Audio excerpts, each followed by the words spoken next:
Bueno, acá estamos otra vez en un diálogo en este caso con Fernando Larrocha, desde Argentina, desde la ciudad de Mar del Plata, una ciudad costera con unas playas hermosas, y estamos dialogando acerca de estas temáticas que hacen al ser humano. Y bueno, voy a dejar a Fernando que se presente, así lo conocen, luego contaré quién soy yo también. ¿Qué tal, Fernando? Bien, ¿cómo estás? Muy bien. Bien, qué interesante que es poder, aprovechar la tecnología, ¿no? Aunque estemos en esta distancia, para poder indagar. Sí. ¿Y qué es lo que le lleva a alguien a indagar? Y tal vez lo que me llevó toda la vida a indagar es no tener una plena confianza de lo que el pensamiento siempre está diciendo, ¿no? Tener como una desconfianza. Y cuando se me presentaba el tema de Dios y de la creencia, en algún momento, incluso en mi adolescencia, me he planteado si realmente la mente puede abarcar, ¿no?, lo inconmensurable, lo infinito. Me daba cuenta que no podíamos comprender qué era lo infinito, qué era la nada, qué era la muerte, dónde estábamos antes de nacer. Y creo que eso fue la semilla que estuvo siempre ahí, que me fue llevando a indagar sobre realmente quiénes somos, y también a observar la mente. Gracias a Krishnamurti, que fue el primer autor que realmente me ha interesado profundamente, un gran rompedor de cabeza, sí. Krishnamurti. Así es, y aparte con los muchachos que se juntaba, ¿no? Se juntaba con unos muchachos que era maravilloso. Así es. Bien, lo que decías recién acerca de la creencia, también hay que hacer notar que mucha gente sí tiene una creencia muy fuerte en su religión, por ejemplo, que puede ser cristiano, budista, musulmán, hasta ateo, y sienten que están convencidos. ¿Qué piensas de eso? De la gente que realmente dice, mira, yo creo, pero a ciencia cierta, de todo corazón. Uh-huh. ¿Qué piensas? Sí, incluso es muy interesante lo que decís de la creencia del ateo, porque el ateo no se cree creyente, ¿no?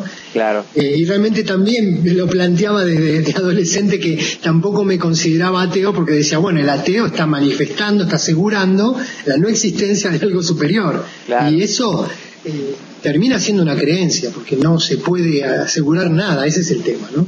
¿Y tú piensas que toda persona que cree de esa manera, como te digo, así de corazón, y que fanáticamente realmente cree del todo, o tiene como esa duda que hablabas a un principio de que no le termina de cuadrar, pero se quiere autoconvencer otra vez de que sí? ¿Qué piensas de eso? Pienso que esta raíz, ¿no?, de buscar algo más allá, de buscar seguridad, es la inseguridad, es el miedo. Y creo que el miedo es lo que hace que las personas estén inquietas, buscando, saliéndose del presente, buscando algo que los satisfaga, que les dé seguridad, porque realmente no tenemos ni seguridad ni control sobre esto que llamamos vida.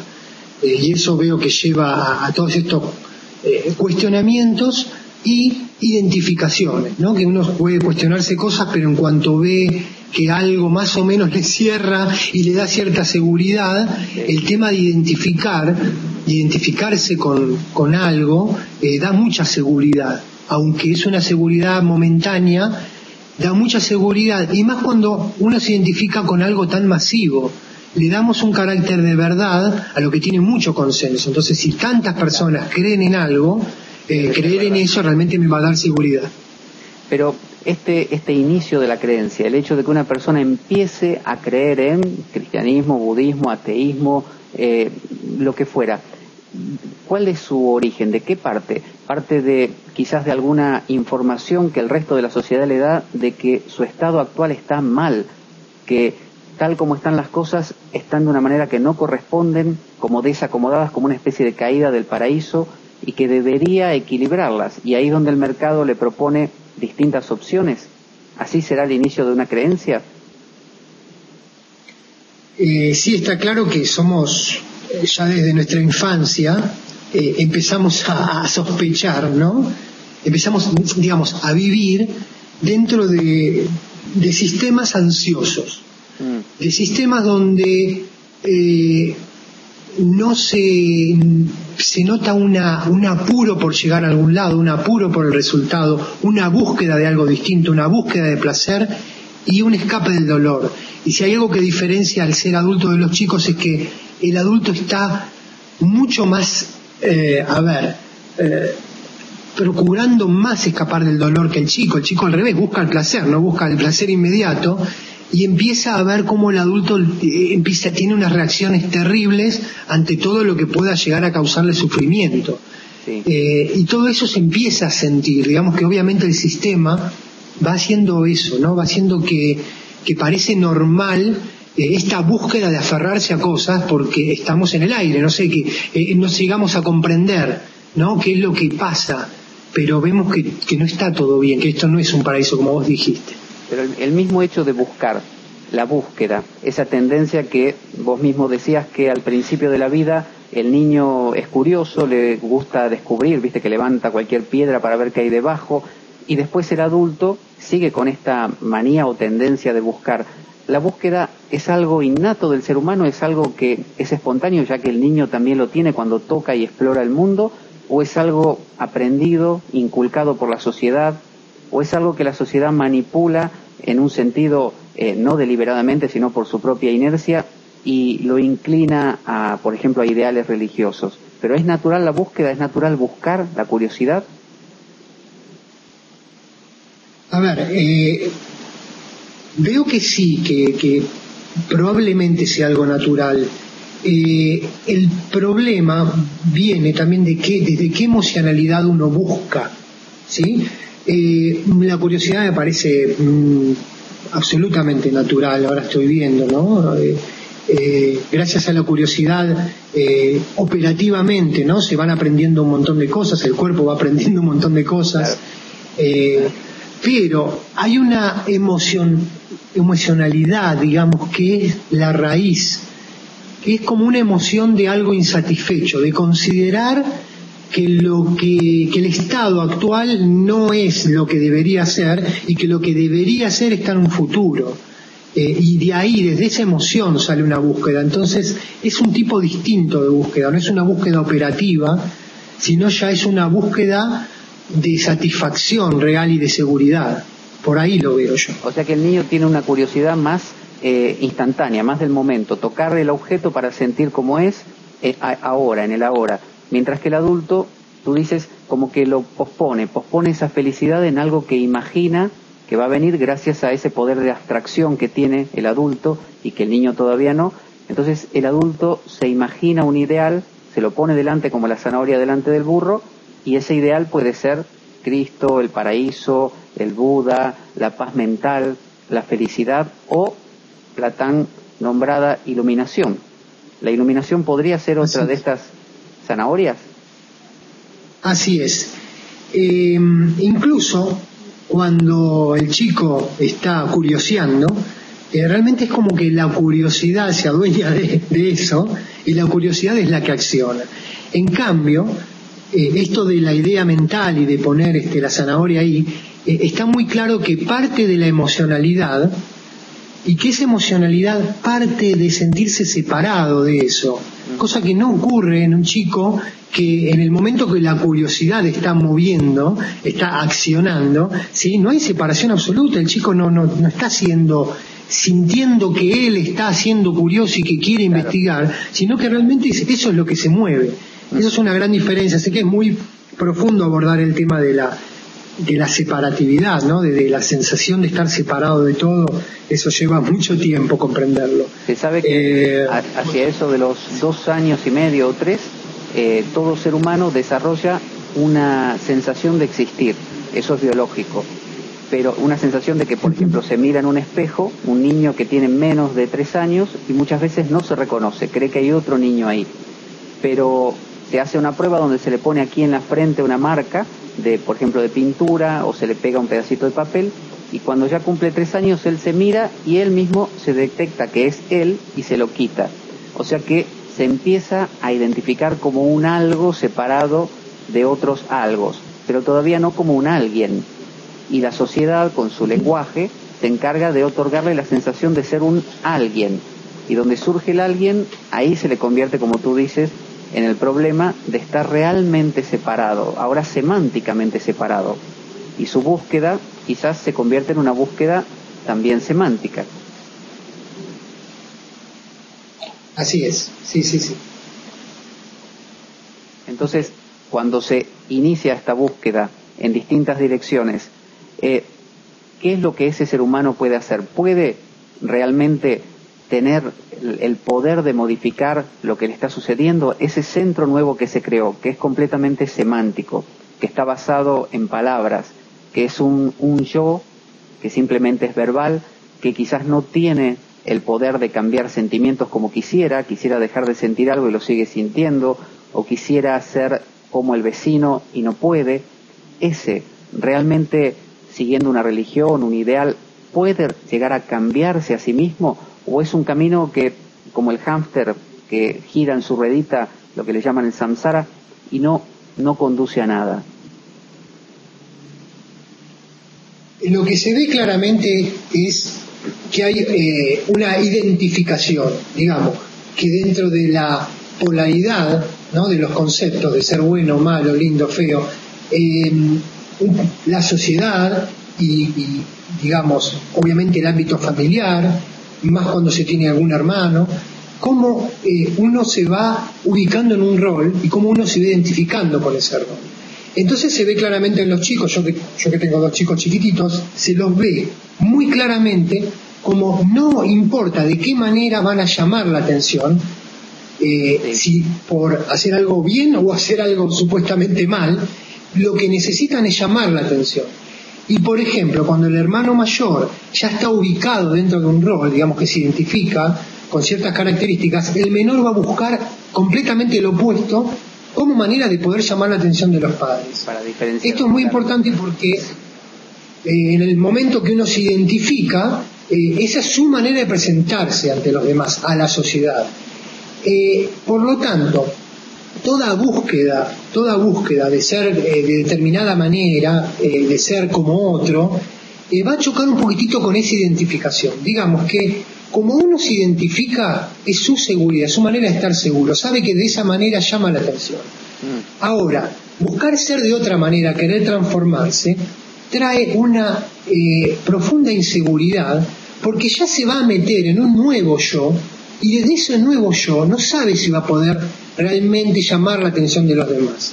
Lo que tenemos que ver claramente es por qué se necesita llamar la atención, pero es algo que se ve muy claro. Mira. Y se ve muy claro en uno, como uno tiene una emoción de necesitar la atención de los demás. Sí, decime. Eso es clarísimo, pero podríamos ir un paso más atrás y preguntar quién o qué es lo que se identifica, porque es claro que hay una identificación, es claro que hay una polarización, como vos decís, a veces entre hermanos, a veces en una pareja también, que por eso se buscan, justamente porque son diferentes o buscan diferenciarse para reconocerse diferentes, para saber quiénes son, pero ¿quién es o qué es aquello que inicia esa identificación? ¿Hay un algo ahí realmente que dice voy a copiar a mi hermano o voy a hacer todo lo contrario de lo que hace él?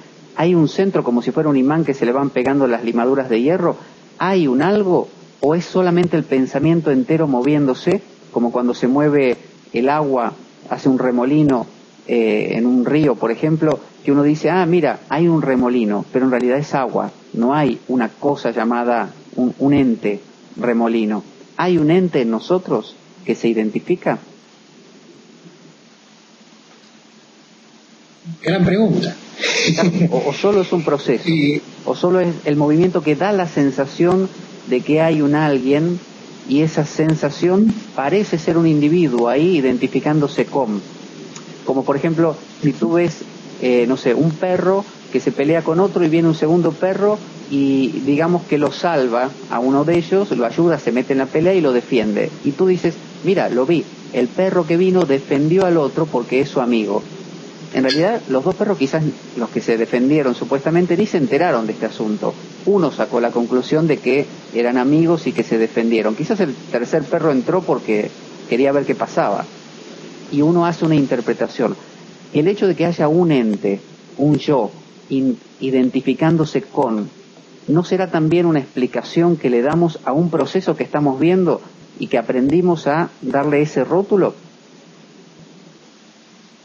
Sí, lo veo como vos decís, pero es muy difícil de ver. Incluso se ha hecho también toda una conceptualización de ese algo, muchos le llaman conciencia, en el cual es la misma conciencia la que juega el juego de identificación para luego desidentificarse y todo un proceso. Y todo eso realmente también parece, ¿no?, muy teórico, muy tomado de los pelos, digamos. Entonces realmente se hace difícil llegar a ese algo, se hace muy difícil.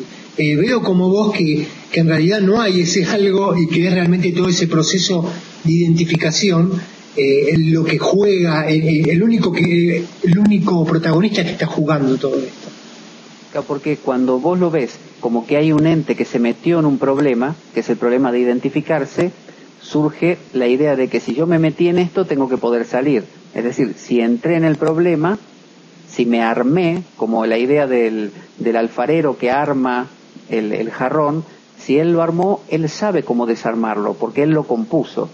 Pero quizás la naturaleza, a veces los chinos lo presentan así, es algo, su palabra para naturaleza significa autogenerado, ¿no? Algo que se genera pero de adentro hacia afuera, no como una máquina que se arma con piezas de afuera. Entonces, no es algo ajeno a la naturaleza, es algo que nace dentro de la naturaleza, es la naturaleza misma expresándose. Entonces no tiene salida, no hay salida. Entonces, si decimos que hay un ente que se identifica, entonces surgen todos los métodos. ¿Cómo hago? Entonces la autoindagación, o preguntarme quién soy yo, o repetir el mantra, o aprender a ser el testigo, no estar atento a los pensamientos, pero ese que está atento, ¿existe como una entidad verdadera, fija, o es solamente un proceso y es solo una sensación que el propio pensamiento siente y por lo tanto impotente por completo? Bueno, yo te puedo contestar sobre lo que me pasa a mí, sí. Y es que veo claramente que por momentos le doy carácter de realidad, siento la realidad del yo. Eso se siente pero muy fuerte, realmente la sensación de ser yo y de que el mundo está separado de mí es tremendamente fuerte. Uh-huh. Y hay otros momentos muy claros donde eso que soy no es diferente de todo lo que se está percibiendo. Ahí eso es lo que... Tú cuando decías ahí que hay veces que sentís que estás sintiendo determinada sensación, por ejemplo, alegría, tristeza, y otros momentos donde sentís que sos la totalidad. Cuando sentís la alegría o la tristeza, ¿cómo sabés que en realidad no sos esa tristeza, que lo único que hay en ese momento es tristeza? ¿No será que nuestro léxico se nos ha enseñado a usar sustantivos? Es decir, no sé, el árbol verde. ¿Qué es lo verde? El árbol. Entonces, ¿qué es o quién es el que está sintiendo la tristeza? Yo. Pero eso es un sustantivo propio de nuestra lengua. Hay lenguajes en el mundo que carecen de sustantivos, son todos verbos. Entonces es, por ejemplo, alegrando, tristeando, no sé, deprimiendo, ¿no? ¿Qué hay en este momento? Depresión, tristeza, pero no alguien que la posea. ¿Cómo sabemos que hay un alguien poseyendo la tristeza? ¿Qué es ese alguien, si es que está ahí? Bien, ahí tendríamos que ir a todo lo que es el proceso, de lo que es el reconocimiento de la emoción, ¿sí? Porque si hay alguien ahí, es porque de alguna manera se reconoce un estado químico en el cuerpo, ¿sí? Se lo reconoce como agradable, desagradable, se le pone nombre, y a partir de reconocerlo, ¿sí?, del reconocimiento y del posterior pensamiento, es cuando aparece este otro que soy yo, que estoy sintiendo esto que estoy reconociendo. Pero antes que ocurra todo eso, antes del reconocimiento, por supuesto que uno es la tristeza, uno es la alegría, y ni siquiera se da cuenta, es eso. Entonces, esto que estabas diciendo, que hablábamos antes, no sé si fue antes de empezar a grabar este video, de la neurociencia, viste que está esta teoría de las neuronas espejo, que observan al pensamiento, son parte del cerebro, pero que están observando a las otras neuronas que trabajan. y que son las que da la sensación de que yo lo hice, yo lo logré, yo me comí la manzana, o yo me estoy comiendo la manzana, pero en realidad es un juego que juega el cerebro consigo mismo. Entonces, si es así, si ese yo es un yo postulado por el cerebro con un fin biológico, por ejemplo, para que sirva para que al usar los sustantivos podamos relatarle a otro lo que nos pasó, creando la sensación de tiempo y advertirle de un peligro, sabiendo que es simplemente una cáscara, simplemente un fantasma. Ese yo, ¿es necesario que solucione algo con respecto a los pensamientos? ¿Es necesario que se funda con los pensamientos? ¿Es necesario que se dé cuenta de que todo es uno o que es la totalidad? ¿Es necesario ese despertar, ese darse cuenta? Lo difícil que veo es que ese mismo yo sea el encargado de darse cuenta, y no veo que ni siquiera tiene la capacidad de darse cuenta. Por eso. ¿Qué es el darse cuenta? ¿Qué es comprender? Realmente es una facultad de todo ese movimiento mental llamado yo. ¿Realmente es el yo el que se va a dar cuenta de su trampa? Esa es la pregunta importante.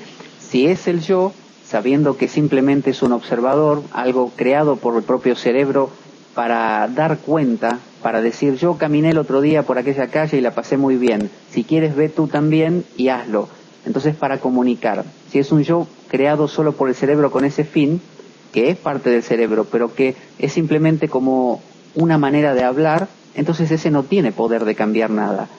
El cambio, en tal caso, si es que ocurre, el cambio nos referimos a comprender la vida como un todo, como que no tiene partes, darse cuenta de que este yo es un yo simplemente ilusorio, debería ocurrir de parte del pensamiento como totalidad, como torbellino, como remolino en el río, simplemente. Pero, ¿tendría eso una causa? ¿Habría algo que lo provoque? ¿O ocurriría de por sí? ¿O cómo sería? Y yo lo veo que eso ocurre de por sí cuando todo el movimiento mental empieza a cesar, empieza a perder poder. Porque no veo que la comprensión, que el darse cuenta, pertenezca a algún centro. Uh-huh. ¿Sí? Parece que eso está ahí y siempre estuvo ahí, pero todo el movimiento mental es lo que impide que esto aflore, que esto, digamos, haga lo que tiene que hacer, digamos, porque siempre está. Pero es una manera de verlo. Sí. Ahí hay una cosa, Decime. Si me permitís. ¿Cuál es la relación, que ese es un punto muy importante porque se habla mucho, cuál es la relación entre la actividad del pensamiento? Supone que ahora en este momento estoy yo, no sé, haciendo cuentas mentalmente. ¿Qué relación hay entre eso y este darse cuenta, de que el pensamiento como totalidad se dé cuenta? ¿Por qué es necesaria una mente, o se aboga por una mente tranquila y no por una mente activa? ¿Cuál es la relación entre ambos tipos de mente con la posibilidad de despertar o que se reordene algo ahí? Bueno, primero la necesidad de despertar hay que ver de dónde parte, porque si no estamos volviendo de nuevo a ese centro que está buscando algo en el futuro que lo va a sacar de ahí. Entonces tendremos que ver si realmente tenemos esa necesidad de despertar. Y después veo muy claro cómo hay pensamientos operativos donde no hay separación, en cambio hay otros pensamientos en el cual se juega mucha emocionalidad, que crean esa ilusión, ¿sí?, de separación, esa ilusión de estar separado de lo que estoy pensando y poniéndole absolutamente nombre y objeto a todo y tratando de buscar una solución. Entonces, cuando la mente está operando sin esa separación, es fabuloso, tenemos una mente impresionantemente desarrollada, ¿no? Ahora, ¿qué pasa cuando esa mente está creando esa ilusión de separación? O sea, que habría que ver bien esta división que hay, ¿no? Cuando la mente está creando la separación, digamos que tiene un poquito más de sufrimiento en su vida, de dolor, aunque también está más entretenida, porque está muy ocupada con resolver las cuestiones que ella misma va creando o que siente que están ahí. Pero lo que yo decía es diferente, es qué diferencia o en qué influye que una mente esté muy activa para que pueda darse cuenta, pero no con el fin, no me refiero a que la mente esté buscando eso. En algunas personas puede ser que lo tengan como búsqueda, como vos decías, como el yo, ese yo irreal o ilusorio intentando transformar la mente. Pero no digo eso, digo la mente, si se transforma a sí misma, el pensar, un día dice, comprendí, pero no comprendí yo, la mente cambió, la comprensión está ahí, no sé cómo llegó, pero ahí está. ¿Por qué algunos dicen que hace falta, algunos llamarán meditación, otros repiten un mantra, otros dicen que simplemente hay que vivir una vida con la mente más tranquila, buscando el silencio, buscando el espacio entre los pensamientos? ¿Por qué el pensamiento activo, el cerebro activo de vigilia, que resuelve problemas, que piensa, que escucha música, que charla, ese no puede darse cuenta? O sea, ¿cuál es la contra? ¿Por qué la actividad es contraria a este darse cuenta de la unidad? ¿Por qué? Bien, ahora te entendí. Bueno, veo muy claro que habría que hablar de lo que es la atención, ¿sí? Lo que es el acto de atender. Nosotros podemos atender a los sentidos y también podemos atender al acto del pensamiento, al acto de pensar, que no es lo mismo que esa atención esté en lo que se está pensando, ¿sí? Entonces tenemos esta capacidad de dirigir la atención. Lo que veo claramente es que nuestra atención se está moviendo todo el tiempo. Pasa de los sentidos al pensamiento, del pensamiento a los sentidos, porque de golpe el pensamiento provocó una reacción emocional, entonces el momento que la atención va al cuerpo reconoce esa emoción, entonces luego eso vuelve de nuevo al pensamiento, vuelve a otro pensamiento más.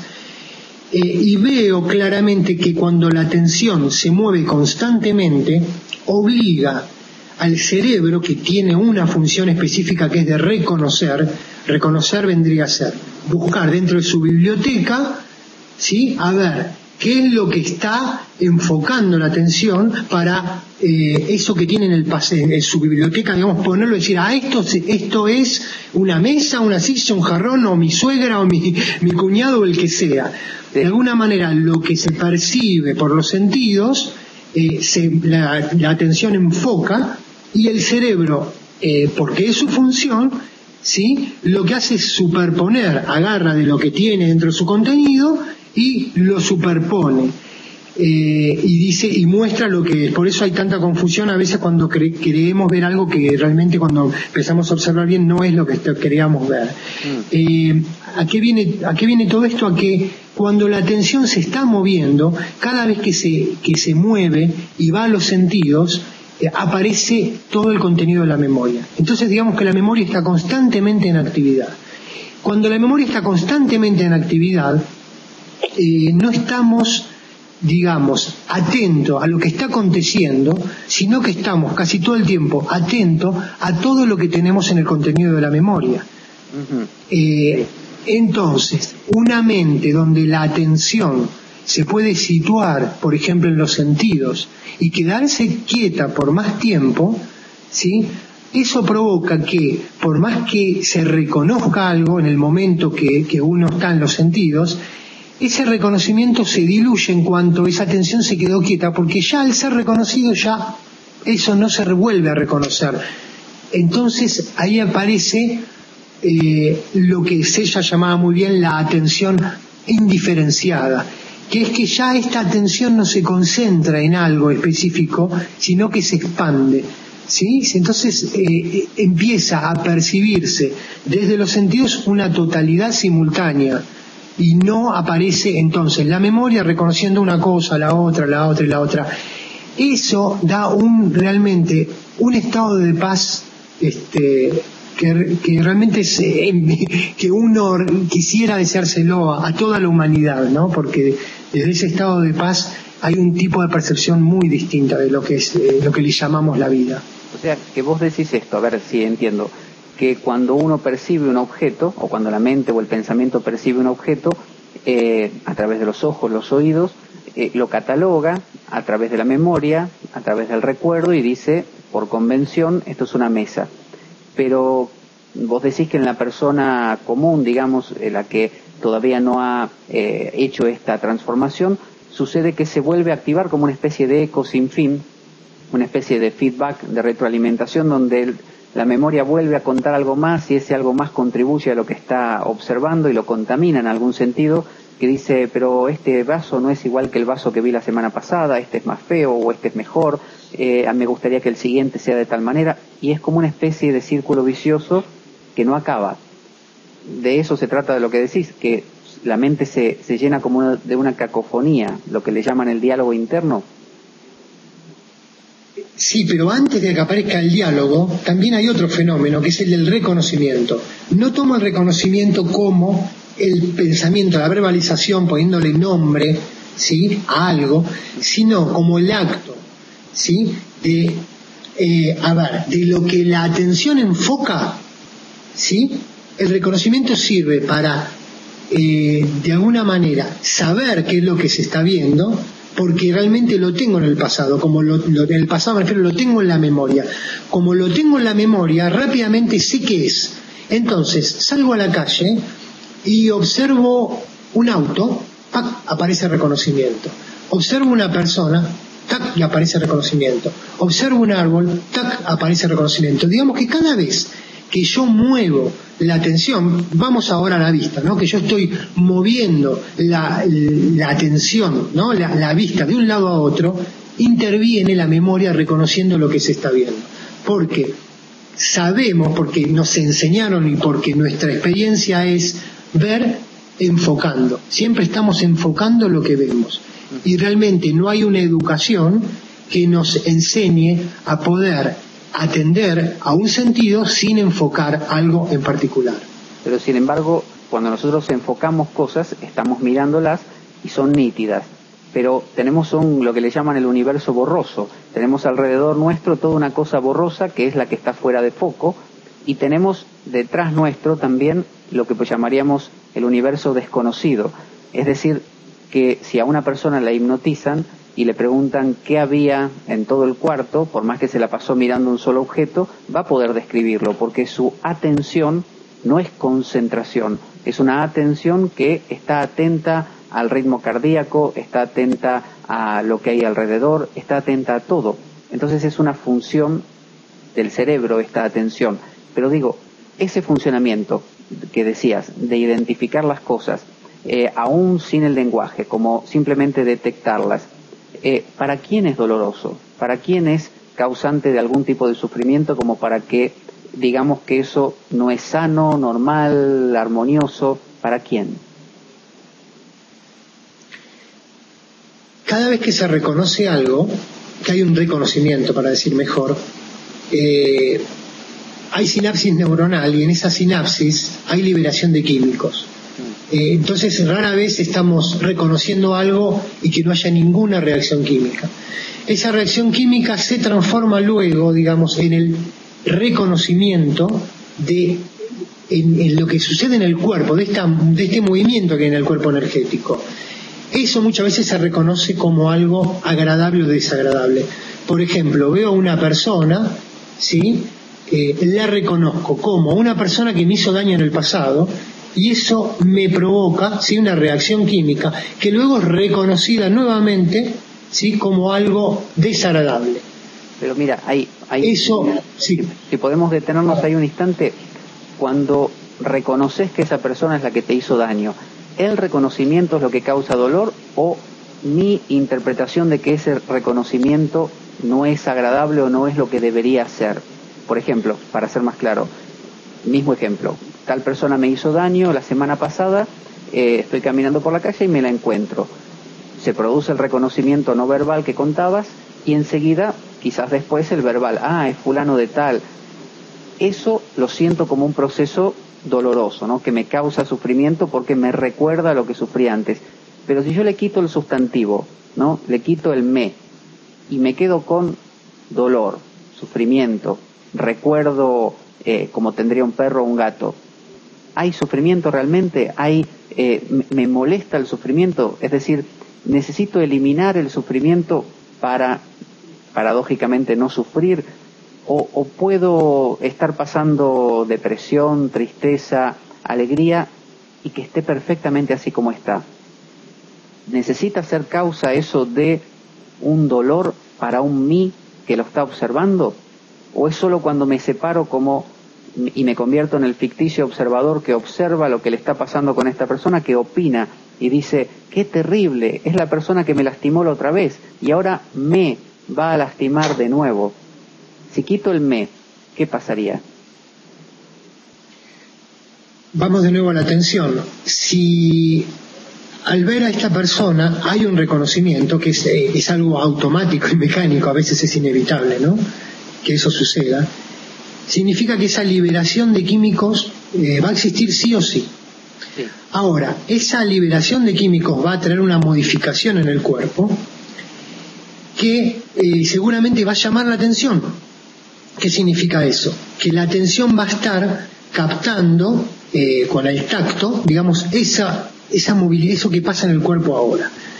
Eso que pasa en el cuerpo ahora, si la atención se queda ahí y no se mueve de ahí, ¿sí?, no va a ser catalogado ni como desagradable, ni como agradable, ni como sufrimiento. Quedará solamente, ¿sí?, como ese movimiento energético. Si queda ahí, realmente no hay que ver, bueno, eso hay que vivenciarlo, qué sucede cuando la atención se queda en toda esa energía. Realmente cuando eso se reconoce como algo desagradable, lo más probable es que surja desde esa emocionalidad el pensamiento. Un pensamiento que se separa de lo que le está pasando y de alguna manera o quiere escapar o lo quiere justificar, o ahí empieza todo nuestro pensamiento egocéntrico a funcionar de nuevo. Y realmente ahí es cuando aparece la persona que está sufriendo. Por eso es que si solamente la atención queda, ¿sí?, en esa sensación, como cuando nos duele algo, poder dejar la atención en el dolor y no moverse de ahí, pasa algo distinto que obviamente es intransmisible, hay que vivenciarlo eso. Pero ese darse cuenta o esa comprensión que permite que el pensamiento no cree un ente separado que observe la situación y la catalogue, ¿eso ocurre por qué? ¿Por nacimiento, por circunstancias de vida, por leer un libro, por gracia divina? ¿Cómo ocurre? ¿Cómo se produce ese reordenamiento o transformación del cerebro, del pensar? ¿Cómo ocurre? No lo sé. Sospecho que hay una transformación neuronal, digamos que cuando la atención empieza a ser más estable, empieza a haber realmente una verdadera transformación en nuestra mente, algo que no es voluntario sino que va sucediendo solo. Digamos que eso lo que hace es que ante determinadas circunstancias la atención se quede fija y no vaya, ¿sí?, a donde va habitualmente, que es a moverse e ir inmediatamente al pensamiento. Sospecho que esto es porque uno realmente leyó Krishnamurti o leyó a alguien que hablaba de eso. Sospecho que pasa por ahí, pero luego, de alguna manera, esto hay que vivenciarlo. La vivencia realmente lleva a esta comprensión, que no es de alguien, sino que la comprensión vendría a ser poder vivenciar esto que sucede. No es que sucede algo en particular. Pero tener la vivencia de que la atención se quede quieta, ¿sí?, y poder vivenciar eso, es como que eso mismo transforma y muta todas estas conexiones neuronales. Ahora, esto que venimos diciendo, como muchas personas que hablan de estas temáticas, es como que apuntan a ese reordenamiento, esa mutación que decías, como podríamos decir el estado normal, ideal, armonioso. Pero si lo planteamos justo al revés y decimos, mira, la persona más normal del mundo, la que le gusta el fútbol, que va a la cancha y de repente se enoja y se pone todo colorado y su corazón le late y se enfada por su equipo y se enoja con el hincha del equipo contrario, esa persona, diríamos, está errando, está fuera de armonía con el universo no contempla a esa persona, es una especie de deformación.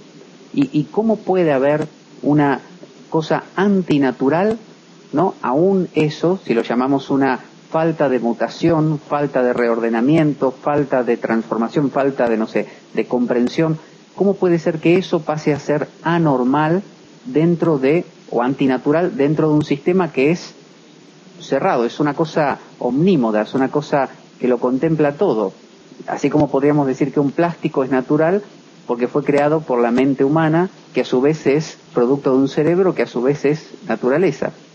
Esa persona, entonces, la comparamos con el que le llaman el despierto, el que se reordenó mentalmente o algo le cambió. ¿Cuál es el contraste? ¿Está muy mal ser de la otra manera? Primero me preguntaría por qué tengo que estar juzgando a los demás y ver si lo que tiene el otro también lo tengo yo y empezar a observar eso. ¿Por qué digo esto? Porque yo la pregunta que me haría es, primero, ¿qué puedo hacer yo para que la mente empiece a operar de otra manera? Esa es una gran pregunta. ¿Realmente yo puedo hacer algo? ¿O esta transformación es algo en el cual yo no tengo ningún acceso? Yo como lo que creo ser, ¿no? Como dijimos que era un ente ilusorio, pero uno se lo puede preguntar como yo perfectamente porque en ciertos momentos está totalmente creído de eso, ¿no? Claro. Que acá hay alguien viviendo una vida. Sí. La gran pregunta es, ¿yo puedo hacer algo? ¿O yo puedo hacer algo por el otro que está así? ¿Yo realmente puedo juzgar al otro de que está viviendo equivocadamente? Creo que es esa la esencia, ¿no? Decir, bueno, empezar por uno, a ver, ¿yo qué puedo hacer para modificar esto? Me ha pasado antes, ¿no? Que he creído que estaba, no tanto en el camino, ¿no? Pero he creído realmente que había cambiado, que me había transformado. Y la vivencia es que cada vez que el ego capitaliza, que cada vez que uno empieza a creerse que está mejor y que, bueno, la vida se encarga a uno de enderezarlo, ¿no? Y lo pone en situaciones nuevamente donde uno está sufriendo de nuevo y sintiendo todo este dolor de sentirse separado. Por lo tanto, creo que son pensamientos que piensan a esfumarse, ¿no? Esto de estar midiendo, ¿no? Quién está más, quién está menos, y si realmente hay algún lugar donde llegar principalmente. Planteo lo mismo que vos, hay algún lugar donde llegar, es que estamos en algún lugar que no debe ser, también lo planteo eso. Por eso mismo, justamente estábamos hablando de eso, los dos, de que cuando hacemos estas indagaciones y cuando es nuestro tema de conversación acerca de la mente, de cómo funciona, de cómo puede reordenarse, mutar y todas esas cosas, tendemos, me parece, sin darnos cuenta, a priorizar o jerarquizar este estado como un estado más conveniente, más armonioso con el todo. Entonces surge el proselitismo. Y muchas escuelas, aún de Krishnamurti, tú ves a un seguidor de Krishnamurti o lector de Krishnamurti y tiende a mirar así como por sobre el hombro al otro como diciendo, esto todavía no, tú estás con lo de, no sé, el fútbol o el trabajo y hacer dinero y todavía no te conectaste con esto. Eso genera como una jerarquía, un valor de que equilibrar la mente, alcanzar ese despertar o como uno lo quiera llamar, tiende a ser por lo menos un poquito mejor porque quita más dolor que la otra manera. Pero también a lo que me refería es que yo puedo mirar al que supuestamente vive en el error, entre comillas, en la confusión, en lo que uno quiera, y decir, sos fantástico, te observo la pasión que tenés para, no sé, juntar dinero, llegar a ser el empresario top, tener, no sé, que tu equipo gane y seguir esos partidos sufriendo tanto, me parece pero maravilloso. O ir a la guerra y querer matar a tu enemigo porque estás convencidísimo que eliminando a ese vas a ser feliz. Me parece como una expresión como el león persiguiendo a la gacela. Podríamos plantearlo también así y de esa manera el otro lado, el del despertar, queda como no tan resaltado.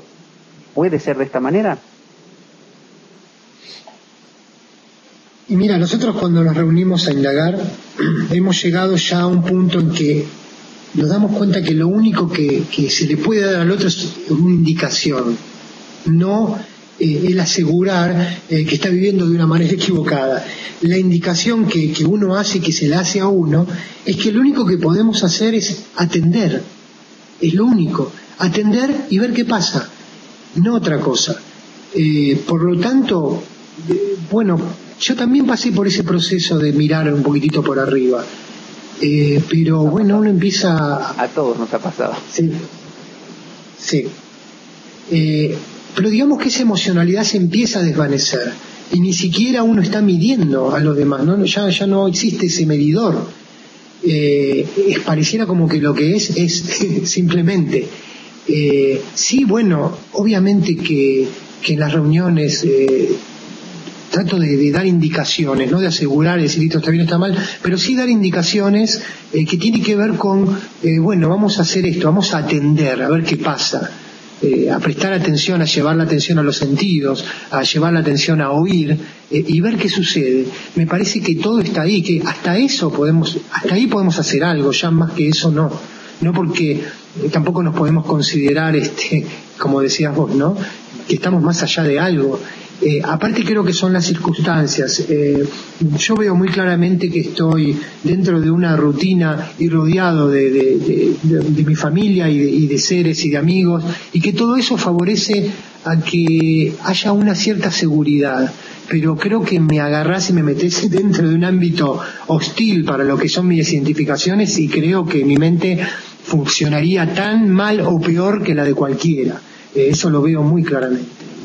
Por eso es que surge a veces esa pregunta de mucha gente de, así como el que su fanatismo es el fútbol o la religión o el poder, es identificado por todos como una persona fanática que tiene una idea que puede ser sustituida mañana por, como decía, la religión, otro día por el poder, otro día por el juego en el casino.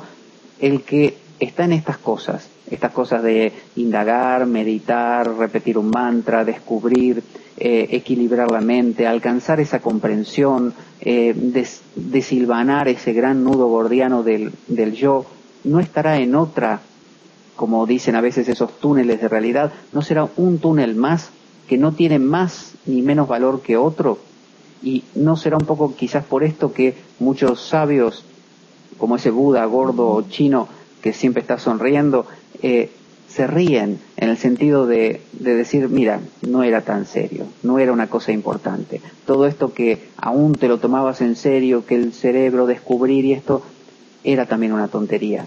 Y ellos lo ves en sus ojos y te das cuenta que aún uno buscando y queriendo comprender acaba siendo un tonto. ¿No será una visión más?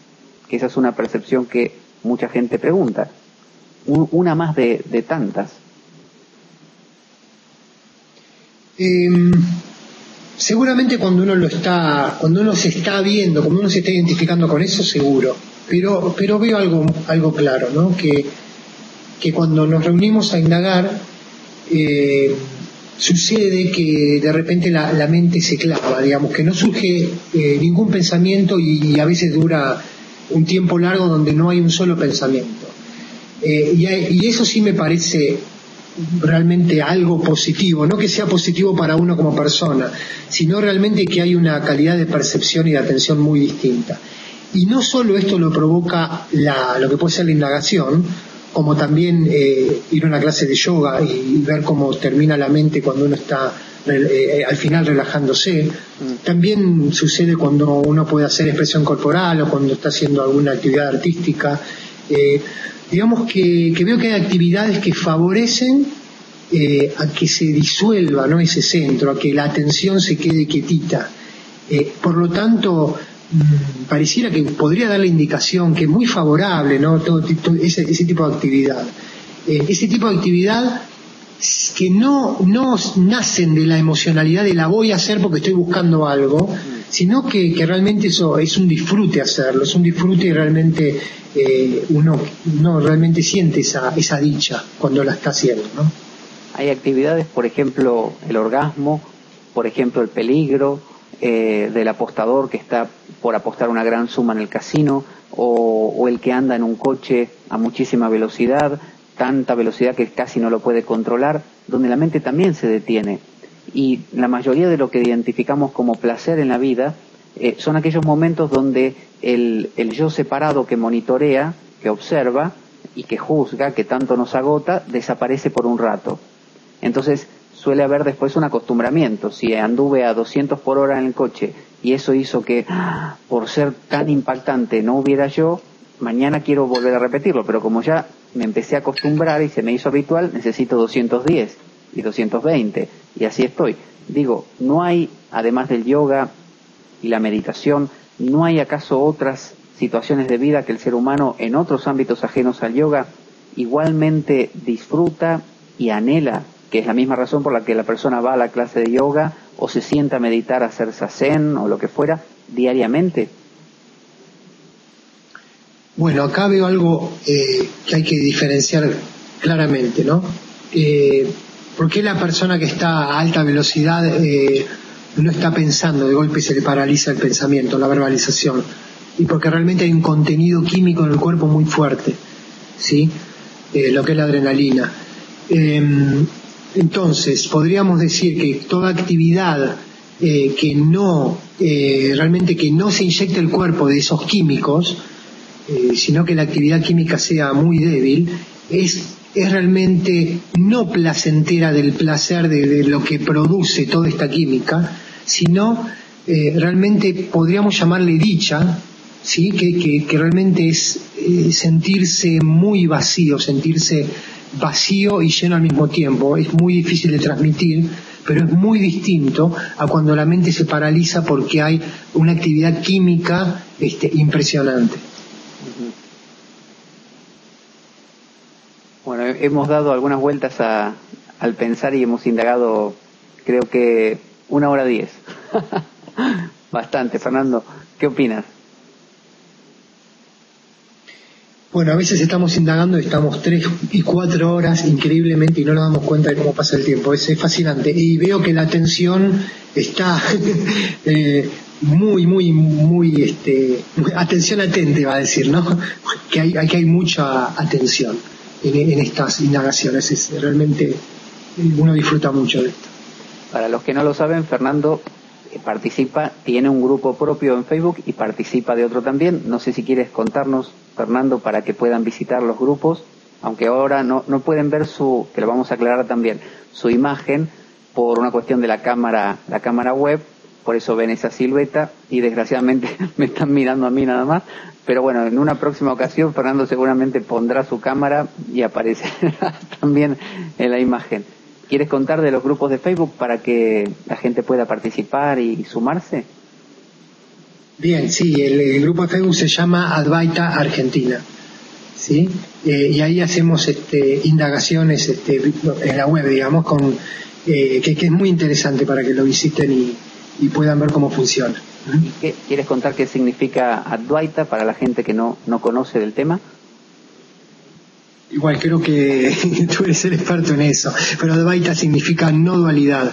Realmente el nombre, bueno, lo puse más que nada para atraer, pero no significa una identificación con lo que es el Vedanta Advaita, ¿no? Realmente no hay una identificación en eso. Podría haberlo puesto en castellano. Tiene que ver con la no dualidad, con la forma de percepción, la manera de percibir, donde todo lo que se percibe es toda la vivencia y no existe uno que es el que está percibiendo el objeto. Digamos que el sujeto desaparece en ese caso. Igual esto sucede cuando uno está con la atención en los sentidos. Después hay otro tipo de percepciones, que es cuando uno va hacia adentro, cuando uno está observando su pensamiento, ¿sí? Que ahí realmente el sujeto, ese testigo sí está. Pero tampoco hay dualidad. Eso igual llevaría a otra indagación que deberíamos hacer.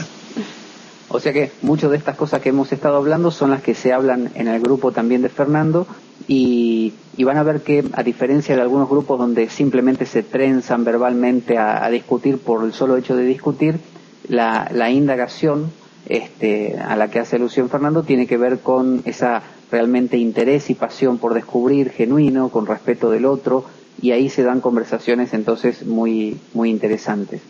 Por eso es muy recomendable. Así es, siempre se pone el tema, ¿no? Y se observa el tema. No importa quién lo diga, cómo lo diga y quién es el que sabe más y sabe menos. Bueno, así que en una siguiente ocasión, seguramente, como les decía, con la cámara web, haremos otra conversación, otro diálogo más. o varios más, y por hoy, así no resulta demasiado largo para que la gente lo pueda sentarse a escucharlo y a verlo, vamos a dejarlo aquí, pero en siguientes ocasiones seguramente nos reencontraremos. Así que un saludo muy grande, Fernando, y gracias por estar ahí. Un saludo, ha sido un placer conocerte.